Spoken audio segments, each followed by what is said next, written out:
Here we're carrying out a butt weld.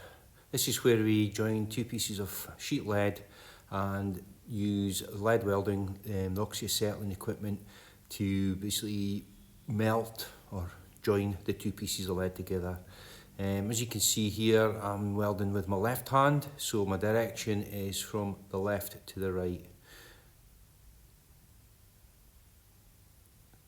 This time now I'm using my right hand, so obviously change of direction, we're welding from the right to the left.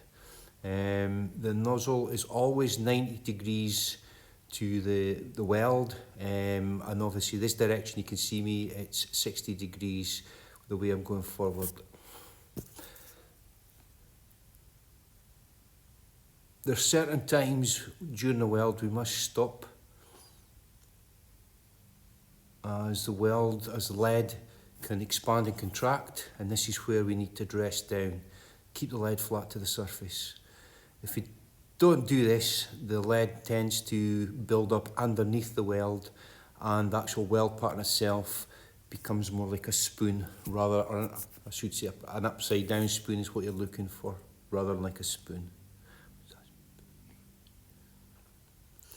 Also, during the lead welding process, you might find that your lead burner is set too hot, so you maybe have to readjust.